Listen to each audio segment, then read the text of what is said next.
नमस्कार, मैं विकास कुमार। स्वागत है आपका हमारे यूट्यूब चैनल आंगनबाड़ी न्यूज़ में। तो जैसा कि आपको पता है कि आज बिहार में 11 बजे से पटना में कैबिनेट यानी मंत्रिपरिषद की बैठक होने वाली है, जहां पर सभी विभागों के मंत्रीगण और साथ ही साथ में वहां पर मुख्यमंत्री भी मौजूद रहेंगे। तो ऐसे में देखिए, कैबिनेट बैठक से ठीक पहले नेताओं और विधायकों ने मुख्यमंत्री और उप मुख्यमंत्री दोनों को कुछ पत्र लिखा हुआ है। हम उस पत्र को देख लेते हैं, लेकिन आपसे आग्रह है कि इस वीडियो को बिहार के सभी आंगनबाड़ी सेविका सहायिका के पास में ज़रूर पहुंचाएं, क्योंकि ऐसी महत्वपूर्ण खबरें सभी के पास में पहुंचनी चाहिए। आपसे अनुरोध है कि सभी सेविका सहायिका को इस वीडियो को ज़रूर भेजें। तो चलिए अब हम बढ़ते हैं उस पत्र की तरफ।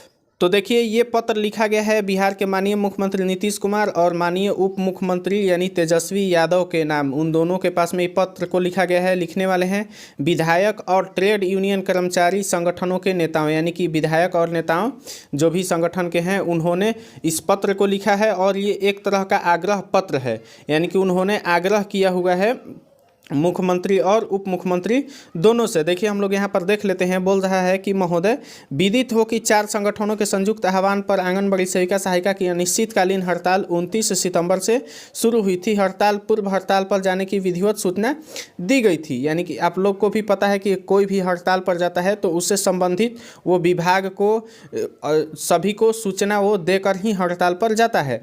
आगे बोल रहा है, पूर्व प्रेषित और लंबित मांगों पर वार्ता नहीं होने और मांगों को नहीं माने जाने के चलते आंगनबाड़ी कर्मियों में भारी आक्रोश था। इसी क्रम में पटना में भारी संख्या में आंगनबाड़ी सेविका सहायिका जुटी और राजधानी के कई प्रमुख चौराहों को जाम किया। आपको भी पता होगा कि जब हड़ताल चल रहा था तो पटना में बिहार की अलग अलग जिलों से, लगभग सभी जिलों से वहां पर सेविका सहायिका पहुंची थी। उन सेविका सहायिका पर लाठीचार्ज हुआ था, पानी का बौछार हुआ था, कुछ को करंटें भी लगी थी, कुछ पर FIR भी हुआ था।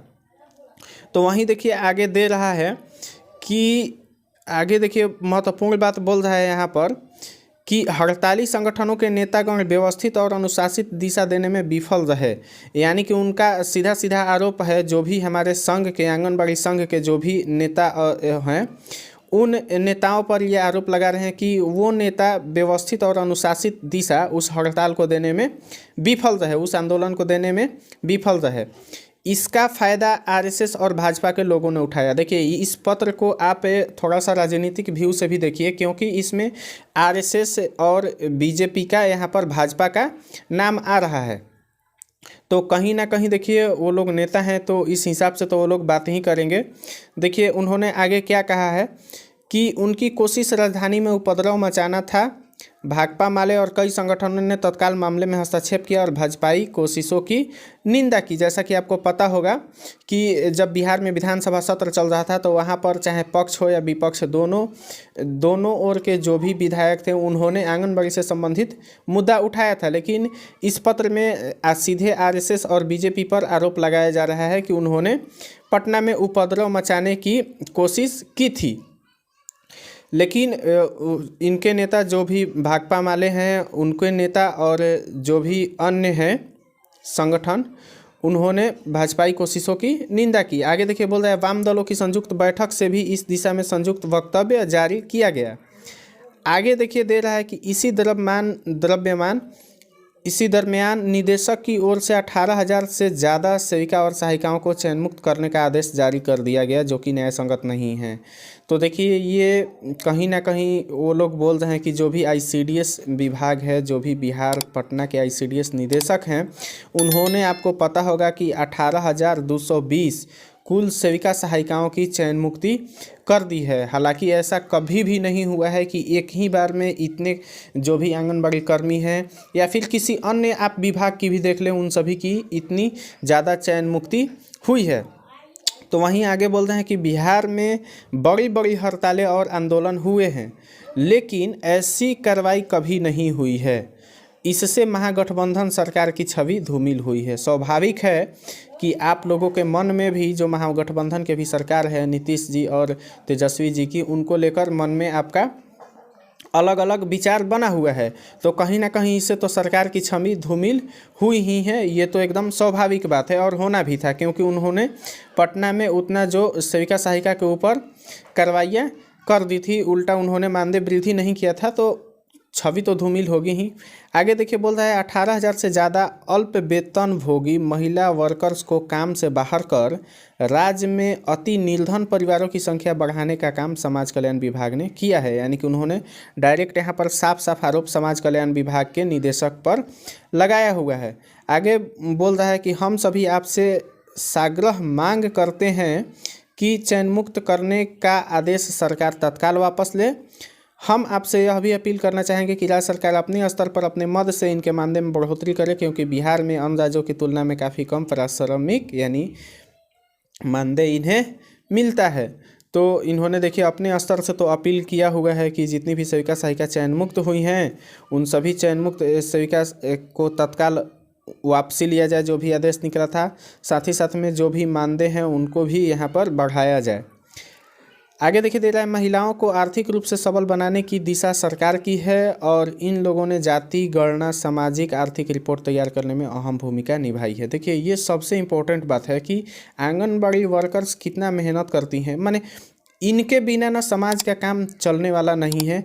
कोई भी राज्य हो इनके बिना काम चलने वाला नहीं है, क्योंकि जितनी भी सर्वे होती है रिपोर्ट होती है वो इन्हीं के माध्यम से तैयार कराया जाता है।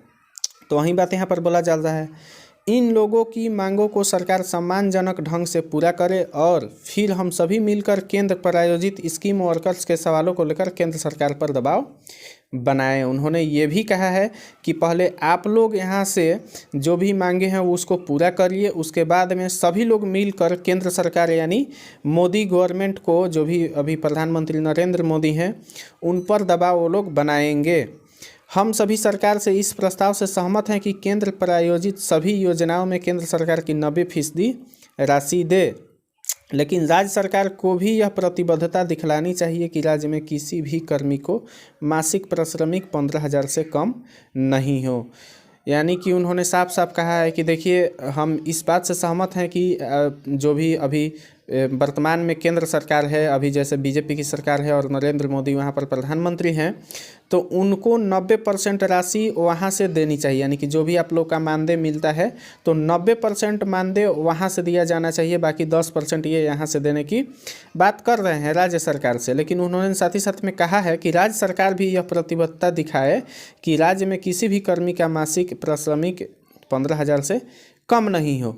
आगे दे रहा है कि उम्मीद है कि सरकार सहानुभूतिपूर्वक विचार कर चयन मुक्त करने का आदेश वापस लेगी और उनके मानदेय में यथोचित बढ़ोतरी करेगी। देखिए यहाँ पर सभी जो भी विधायक नेता हैं, जो भी संगठन के नेता या फिर विधायक हैं, उन सभी का यहाँ पर सिग्नेचर हुआ है। देखिए ये सिग्नेचर महबूब आलम जी का है, ये सत्यदेव राम जी का है और ये संदीप सौरभ जी का यहाँ पर सिग्नेचर है। देखिए यहाँ पर दे रहा है कि शशि यादव भी इसमें यहाँ पर अपना सिग्नेचर वगैरह किए हैं, यहाँ पर मौजूद थे, जो कि राष्ट्रीय महासचिव all India scheme worker federation के वो राष्ट्रीय महासचिव हैं। यहाँ देखिए ये भी महासचिव हैं बिहार राज्य विद्यालय रसोइया संघ के रामबली प्रसाद सिंह, सम्मानित अध्यक्ष कर्मचारी महासंघ गोप गुट के। यानी कि सब लोगों का यहाँ पर सिग्नेचर वगैरह और मौजूदगी का यहाँ पर उस पर दिया हुआ है। तो आपसे अनुरोध है कि इस वीडियो को ज़्यादा से ज़्यादा सेविका सहायिका के पास में पहुंचाने का कष्ट करें।